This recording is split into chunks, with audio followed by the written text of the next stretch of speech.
Hi, welcome back to another episode of Stand on Guard. I'm your host, David Creighton. Thank you so much for joining me today. Hope you all had a chance to watch a bit of that Republican National Convention last night from Milwaukee, Wisconsin. When we come back, a little discussion about what the selection of J.D. Vance as Trump's running mate means. So we are in a very precarious position in this country. We need political change, but we also need the resolve to resist.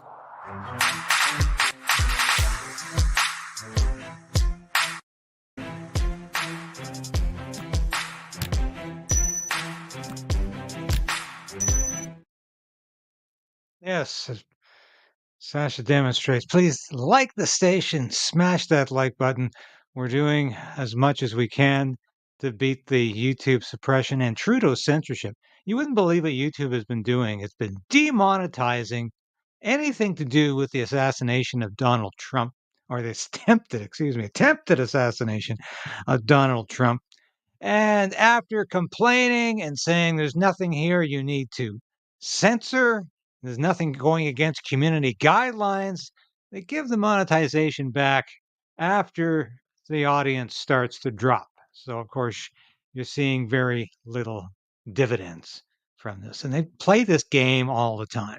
And it really is disgusting because they're making a fortune off of this coverage. And they made a fortune off of the coverage over the weekend with all of these networks broadcasting on social media, not to mention independent media, new media. So they playing this game. It's very frustrating, but we'll get to the point. Senator J.D. Vance, Republican from Ohio.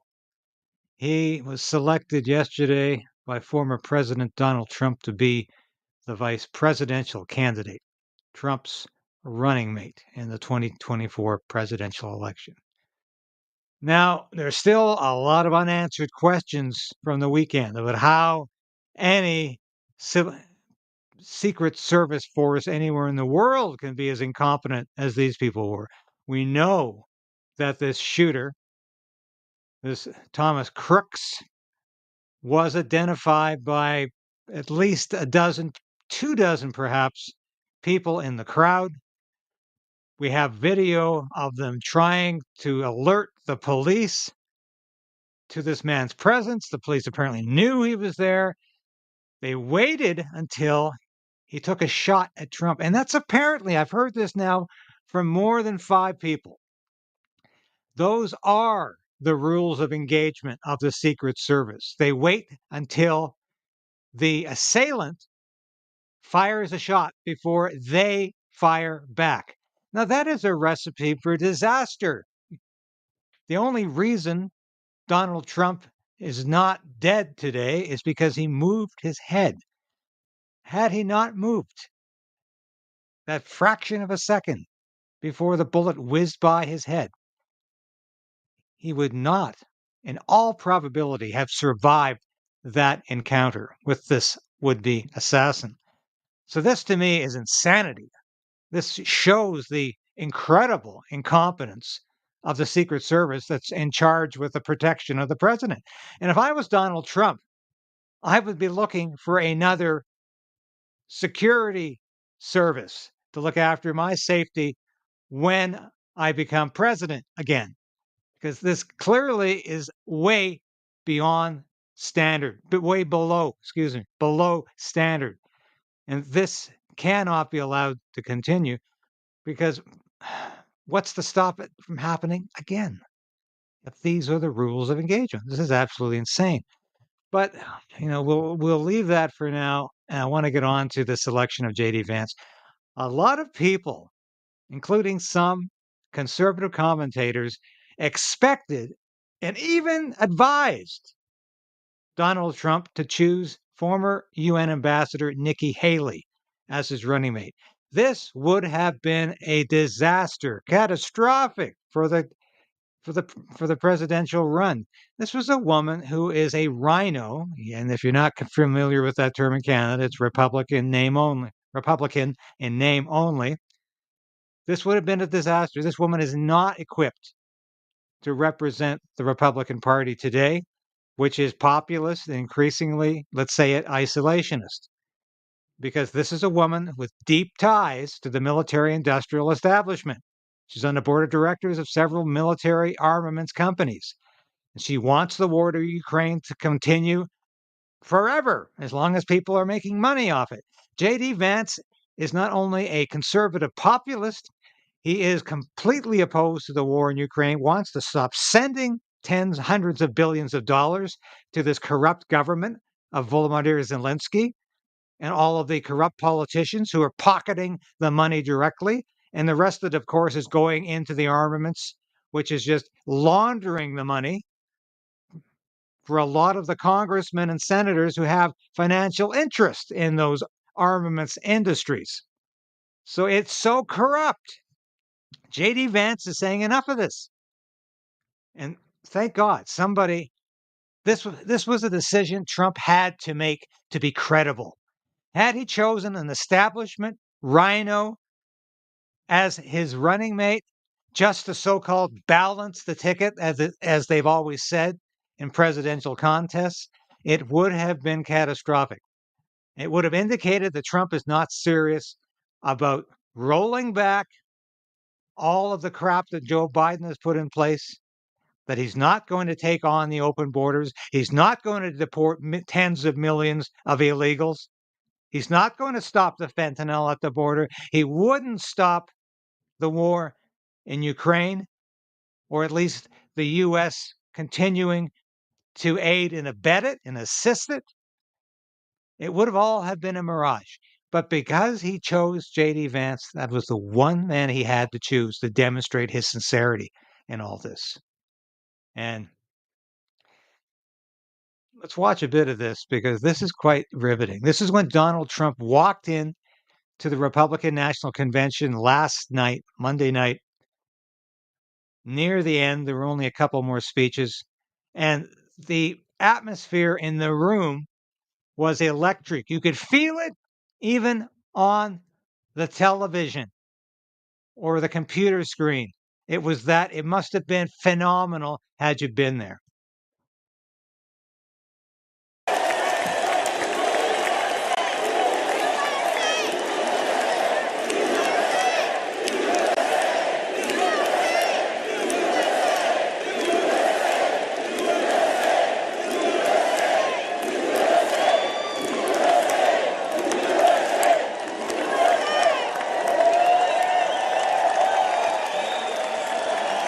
Please welcome Mark Laws from Cedar Springs, Michigan.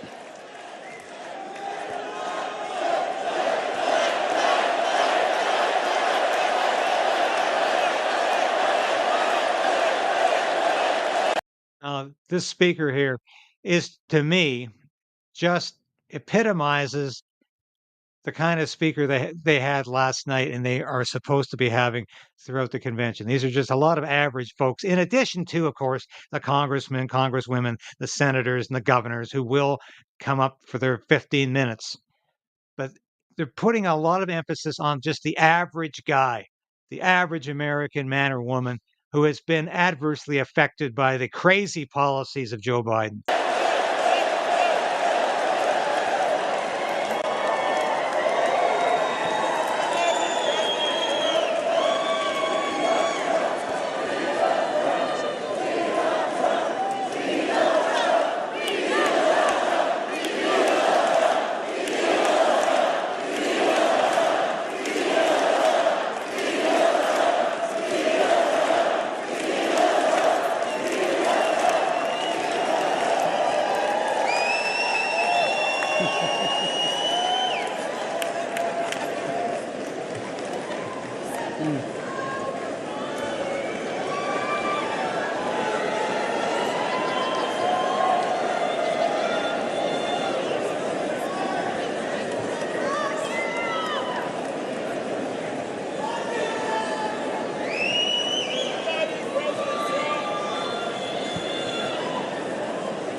Good evening. I'm Mark Laws, and I live in Western Michigan.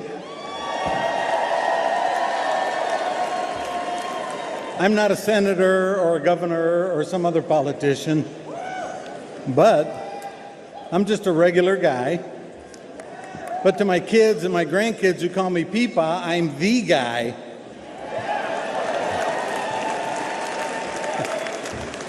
I live on a fixed income, so I'm not one of the people that watch their portfolios. No, in the big boy Joe economy, I just worry about getting through the day. But I'm fortunate because I don't have a mortgage. If I did, I'm really not sure how I'd make it. The big boy Joe inflation has turned our dollars into nickels. And in Michigan, we got 180,000 plus people that are in tax lien foreclosure right now. So even though I don't have a mortgage, I still got to pay the government to rent my house. And if I don't, they take it away. When I'm asked how I'm doing, I answer honestly. I say, I'm doing okay. But don't you remember under President Trump, we didn't have to settle for just okay. We were doing great.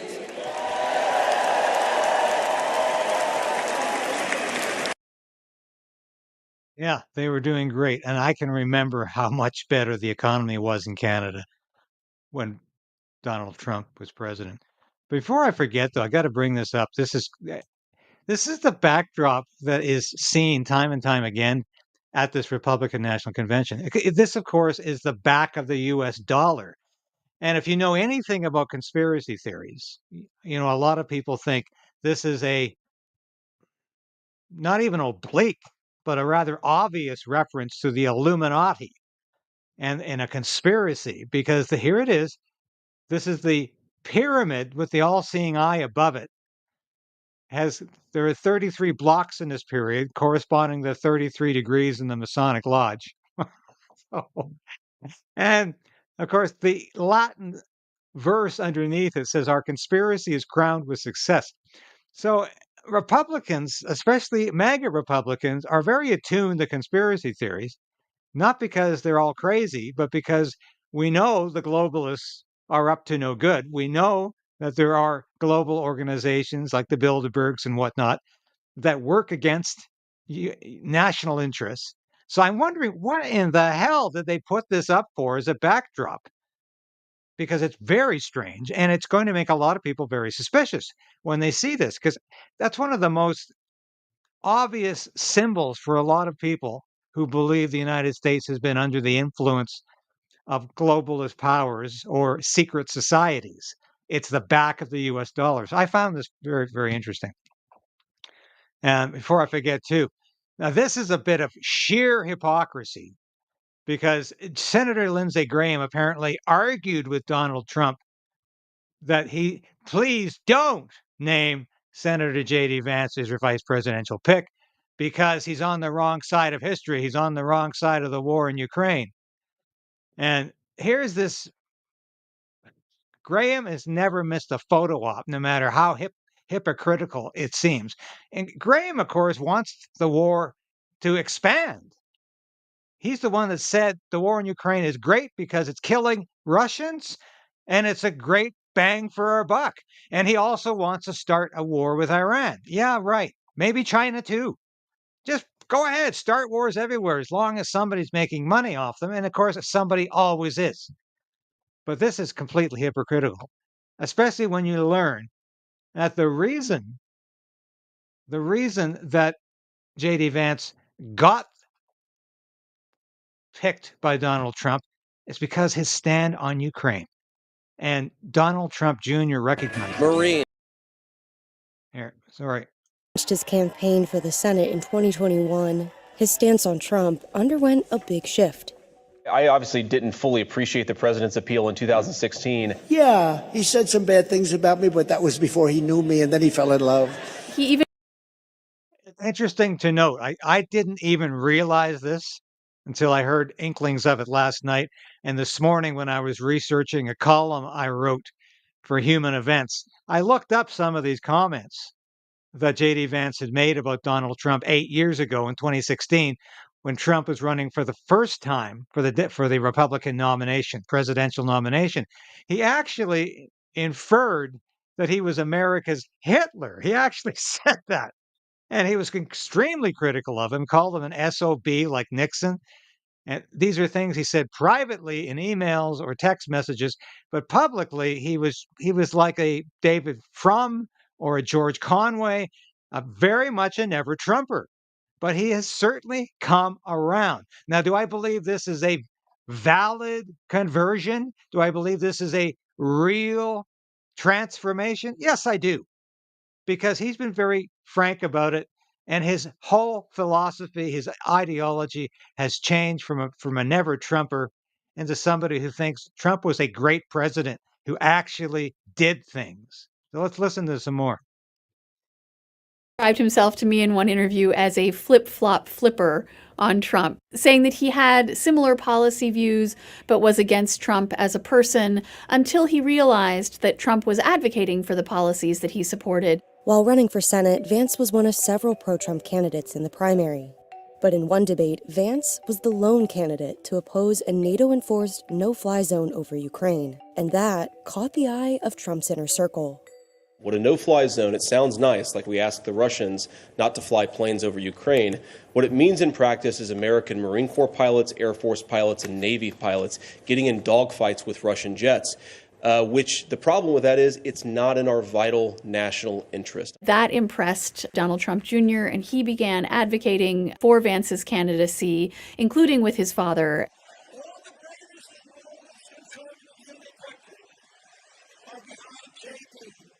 Trump's unique brand of conservative politics has been reshaping the core tenets of the Republican Party since he was elected in 2016, like tighter borders and a retreat from the world stage. He's changed the GOP so much that the Republican National Committee recently revamped its platform to a new, stripped-down version, one that focuses more on Trump himself than on specific policy decisions. Trump has been changing all of those stances to the point where many older Republicans feel it's no longer recognizable. At the same time, a movement has arisen in Trump's image that believes in his policies and believes that the Republican Party should be reshaped in his image. So what does all this mean? And I have an interview with Sean Hannity and Vance coming up here, and not the whole interview, but just a portion of it. What does this mean? It means the age of BS is over. Yes, I know. We've still got people like Lindsey Graham fawning now over JD Vance because he wants to be closer to power. And if you noticed in those pictures from the RNC last night, Tucker Carlson had joined Donald Trump and JD Vance in the podium there. I'm not sure that's a good look. I'm not sure that's where he should be, that close to power. But I'll leave that to your comments here, and I am going to put some of your comments up here because I think it's quite fascinating. I'm not sure Tucker Carlson, as a journalist, should be that close to the center of power. I'm not sure he should be up there sitting with Trump and Vance. I don't know. I'll leave that to you. I'm still thinking about it. I'm not going to come down hard either way on that. And I think it's interesting, but I do think it's not necessarily the best look for a journalist. But I do think it's worth talking about.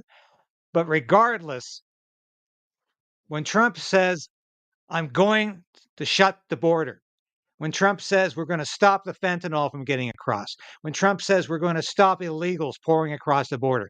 Now, Trump's talked about that literally seconds before the bullet hit his right ear. He was talking about illegal immigration. And he said 25 million illegals had gotten across the border in the last 4 years of Joe Biden. My contact, who is the expert on this, and if you watch the interview with J.C. Carroll, you will know that the number is closer to 45 million illegals getting across the border.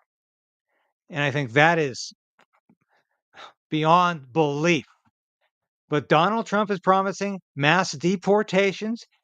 He's promising to stop the fentanyl. He's stopping to stop the child trafficking that's going on. 600,000 kids disappeared at the border. NGOs have been moving them places. Once again, it's not something I can talk about on YouTube without going to Rumble. But you know what I'm talking about. Donald Trump has said this has got to stop. What's happening to these kids has to stop. Donald Trump is saying he doesn't want to keep giving a blank check to Zelensky in Ukraine. Yeah, he caved when they last gave that huge cash infusion to Ukraine, Israel, and Taiwan. He caved. But I don't think he's going to cave again. And I think the reason he chose Vance is an indication that the war is over. U.S. involvement in the Ukrainian war with Russia is over. They're going to stop funding it. They're going to stop sending hundreds of billions of dollars over. And it's time to say enough. And once the United States does that, nobody else is going to keep the war going. You're going to stop hearing that from the UK, France, and Germany, oh, we're going to put boots on the ground. We're going to have a war with Russia. All of that stupid bravado, all of that boasting, all of that stupid talk is going to stop once the United States gets some common sense back. Once the United States has a president who can think and is not being led around the nose by people like Secretary of State Anthony Blinken and others, or for that matter, his wife, Jill Biden, who seems to be in complete control of all of this. So that's what needs to happen. And I think that's why this is significant. Let's listen to a bit of this interview with Sean Hannity. Author of the massive big hit, both in a book form and movie, Hillbilly Elegy, is the Republican vice presidential nominee, J.D. Vance. Sir, how are you? Good, man. How are you? Good to see you. Good to see you. I'm sure you've had a very slow day today. Yeah, that's right. Nothing happened. Pretty boring. Nothing happened. Pretty boring day. Let's talk about the process. Sure. A lot of questions for you, obviously. What was it like? Because the last couple of days, well, it's down to two, you and Senator Rubio. What was that like for you? You know, I just tried to enjoy the ride. What an honor to be considered. If it had been Senator Rubio, obviously Marco's a good guy, he's a good friend. So I try to just have a good attitude about it. You know, my family's very excited, obviously asking a lot of questions. I will say, Sean, I hope I'm not betraying too many confidences here, but when the president called me today to actually formally offer me to become, the vice presidential nominee, which just sounds crazy. My son, my 7-year-old son, was sort of making noise in the background. I'm getting so embarrassed. It's like, oh my God, Donald Trump's asking me to be his vice president. So the phone rings, he calls you, and you're like, okay, this is the call, or maybe not the call. Or maybe it's a bad call, right? It's the call. Who knows whether it's good or bad? But then he actually has me put my 7-year-old son on the phone. You think about this. Everything that's happened, the guy just got shot at a couple of days ago, and he takes the time to talk to my 7-year-old. It's a moment I'll never forget. All right. And what did he actually say? He just said, look, I think we've got to go save this country. I think you're the guy who can help me in the best way. You can help me govern. You can help me win. You can help me in some of these Midwestern states like Pennsylvania, Michigan, and so forth. And he said rightfully that we have been very, very close for a long time, but especially since I endorsed you in 2022. And I would not have won that race without Donald Trump's endorsement. And the president's trust then and his partnership since then has been something I value a great deal.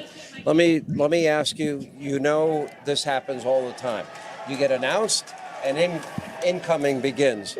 Let's go over some of it. Please. And not questions you haven't heard before, knew would be asked. All of them are fairly predictable, but I think Americans want the answers. Sure. Let me go back to, for example, after he announced this, the media, I'm starting to read every article, right? Yeah. And criticizing you that, here's a guy, came out of Ohio, his support for a national abortion ban and his twisted belief that women should stay in violent marriages for the benefit of their children exemplifies his dangerous extremism. He's not just wrong for Ohio, he's wrong for the country. I actually saw those articles this weekend. And I said, why would I wait? I wanted to know the answer. I called you. Yeah. How do you address that? Well, look, Sean, first of all, Democrats have completely twisted my words here. And as you know, both me and my mom actually were victims of domestic violence. When they say that, Vance has supported women staying in violent marriages, I think it's shameful for them to take a guy with my history and my background and say that that's what I believe. It's not what I believe. It's not what I said. And I think, Sean, it's evidence of the Democrats' complete inability to talk about the future. What are Republicans running on? Delivering the peace and prosperity that Donald Trump already delivered in his 4 years. What are Democrats running on? Lies and complete distortions of people's records. That is something I think the American people are going to reject. They're too smart for it. I said on January 2nd, when the year started, I said, let me tell you what this year is going to be like. And I try to give a perspective to my audience. It's not my first rodeo, That's right. JD. And I said, the Democrats are going to try to make this election about, quote, democracy in peril. How often have we heard that? Meanwhile, they might want to disenfranchise every primary voter that they had, and they wanted to get Donald Trump off the ticket in some states. Another example, it'd be about January 6th. It would be about abortion. We hate Donald Trump. Exactly right. Can they run on the issue, is the country better off than it was 4 years ago? Of course they can't, Sean. They can't run on that at all. And they can't run on the issue of, is the world more peaceful than it was 4 years ago? Remember when Donald Trump left office, you had real growing peace movements all over the world. The Abraham Accords that showed a real promise of uniting the Israelis with some of the Sunni Arab states. There was no war in Europe. Asia looked like it was under pretty good control. And 3 years later, it seems like we have a conflict in every corner of the world. And Americans are poorer, Sean. You know a little about my background. I grew up. We'll leave that interview at that. He goes on to talk about his upbringing, and I would encourage you to read his book, Hillbilly Elegy or Elegy. It's well worth reading, and I've described it as sort of the modern day counterpart to Senator Barry Goldwater's "The Conscience of a Conservative." It really did catch on. It's become excellent. And I just want to go through some of your comments. I asked you all about whether or not it was a good look for Tucker Carlson to be sitting up there on the podium with Donald Trump and JD Vance. And comments, I agree, Tucker is showing his biases. Will no longer trust his journalism. I think whatever Tucker does now is whatever he does. He owes no one anything. Well, that's true. He does. He's on his own. And Linda Sherman says Tucker Carlson should definitely be seen with Trump. It shows that Trump is not impartial.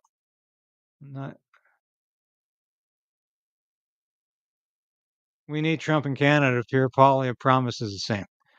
Except Pierre just can't raise the level of excitement to what Donald Trump does. So,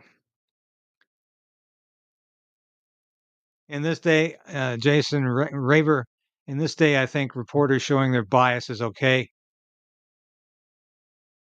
It's if they ask the same hard questions to both sides. Yeah.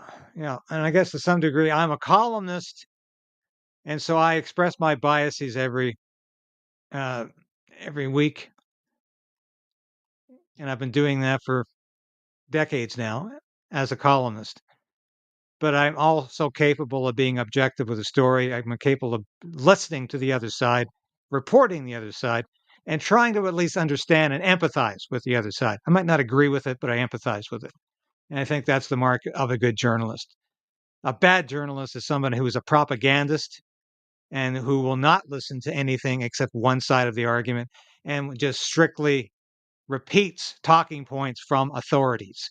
That's unfortunately 90% of journalists today. They just repeat the talking points from the government authorities. And we have to move beyond that if we want real journalism back. So thanks for